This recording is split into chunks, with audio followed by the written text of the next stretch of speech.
Hey, it's Jordan. I am in Flint, Michigan, East Palestine, Ohio, Tumwa, Iowa. Please support the only independent outlet on the ground covering what the corporate media covers up. On September 15th, 2024, officers Edmund Mays and Alex Wong, and it's important to say their names and hold them accountable and visible, chased after a man named Daryl Mickles for allegedly hopping a turnstile. After chasing Daryl up 3 flights and tasering him multiple times, the pigs started shooting wildly in the station. Gregory Delpech, a man commuting to work that day, was struck by one of these wild bullets and remains in critical condition with significant brain damage. On October 22nd, 50 people gathered at Betsy Head Park in Brownsville for the National Day of Protest against police brutality. Family members of people killed by the police, including Erd Pierre, Alan Feliz, Antonio C. Armstrong, Matthew Felix, and Dario Diodone, spoke about their loved ones, exposed the brutality of their murders, and demanded justice for them. Protesters also exposed the actions of the trigger-happy 73rd Precinct, who, on September 15th, hunted down Darrell Mickles for fare evasion and shot Gregory Delpech as collateral damage, causing permanent brain damage.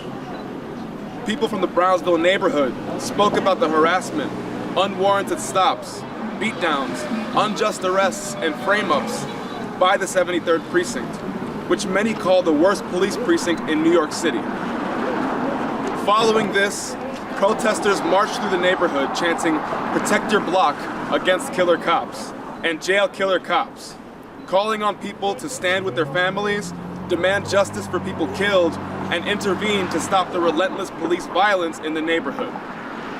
They arrived at the 73rd Precinct, and after less than 20 minutes of chanting and denouncing the NYPD's 73rd Precinct, while the police stood like robots behind the barricades, the 73rd Precinct pigs showed what people in the neighborhood face on the daily. They came out in force and viciously attacked and arrested anyone they could get their hands on. They pushed into the crowd, shoved people down, and slammed heads into the pavement.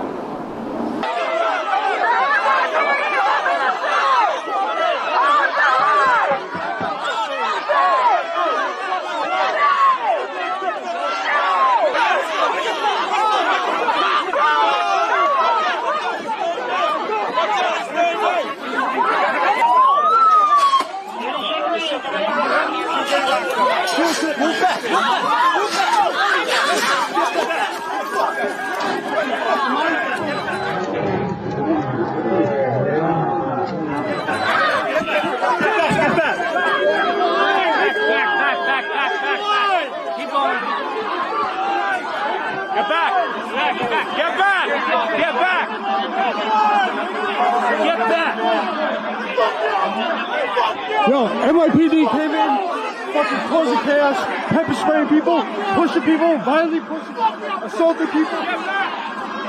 One protester was tackled by multiple cops and tased while lying on the ground. A total of 15 people were arrested, and some were treated for injuries. The fact that people were brutalized and arrested by the NYPD on the National Day of Protest against police brutality exposes that police brutality remains an epidemic, and that all the promises of politicians for reforms have done nothing to solve the problem.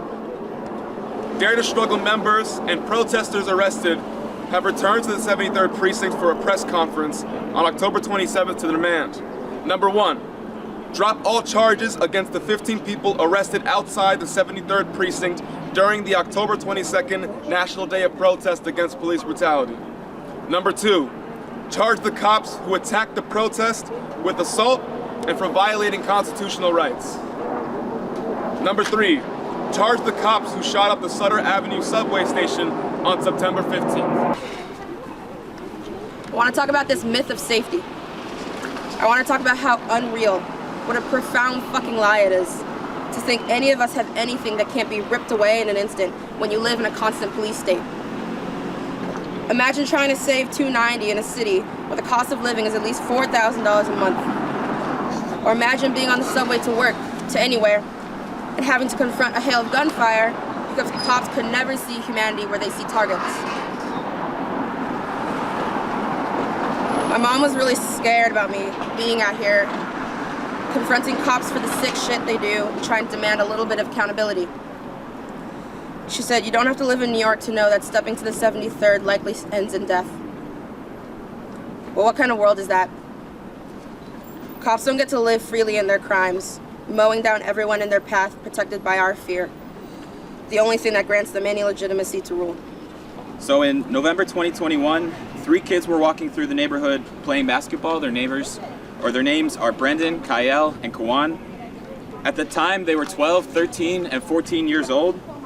Their basketball hit a security camera, which led to an ex-officer of the 73rd precinct named Coythoff Forrester. He came out, and within minutes, he pulled his gun on them. He chased the kids for 7 minutes with his gun drawn. He yelled at them, threatening to shoot them. The kids, a few years later, described their experience running from the police officer and hiding in an interview on Hot 97. One of the kids in that interview said, "I thought I wouldn't make it home to my mom. I was scared for my life." And when we talk to people about police brutality and what it's like living under that in this city, we often hear that people say the NYPD is the biggest gang in New York. What happened after Forrester was arrested for pulling his gun on those 3 kids proves exactly that. Video and audio footage from that night shows that once he was arrested, he kept asking cops to call Madry. He was referring to one of the highest ranking officers of the NYPD, the chief of department, Jeffrey Madry. This is the reason that day was that the National Day to Stop Police Brutality was in this neighborhood, is because they've proved to themselves, they've proved to the people, after shooting up a train station, after brutalizing the protest against that, after brutalizing a peaceful demonstration against police brutality, they've proved what it is that they do in this neighborhood and how it is that they act. When you protest this kind of thing, they're gonna come after you. And whether or not you go back and come back strong as these people have and said, no fucking way, we're not gonna sit down, we're gonna keep fighting and bringing people together. And here's another one of Thomas Turner, who was a lieutenant on October 22nd and an arresting officer. He has 11 complaints and 27 allegations that include illegal entry, chokehold, threats of force, 3 different incidences of use of force, property damage, and offensive language. And as an example of the message that they were trying to send people, there's a $79,000 settlement that was a $79,000 settlement because Lieutenant Thomas Turner in 2016 was involved in an incident of police harassment and intimidation of the family of Jamal Nixon, a young man killed at 19 years old, shot twice in the back by the NYPD, one of 4 NYPD murders in the first 2 days of 2003. In 2016, at Jamal's aunt's house, they were hosting an annual event celebrating his life when multiple officers, including Turner, knocked on the door and requested entry, claiming that they heard shots and witnessed the shooter run into the building. They were told they were mistaken, were refused entry without a warrant. The cops stayed in the door, forcing it open with their feet for over an hour. When people finally tried to leave, they were dragged, pushed against the wall.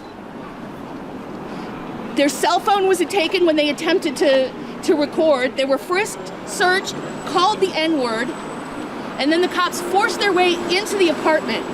They searched it and all the people inside. And then in retaliation, they reported the family to ACS, to Children's Services, for suspected domestic violence and child abuse. Jail killer cops! Jail killer cops! Jail killer cops! Jail killer cops! Jail killer cops! Jail killer cops! Jail killer cops! Jail killer cops! Yo, NYPD, what do you say? How many kids did you kill today? Say NYPD, what do you say? How many kids did you kill today?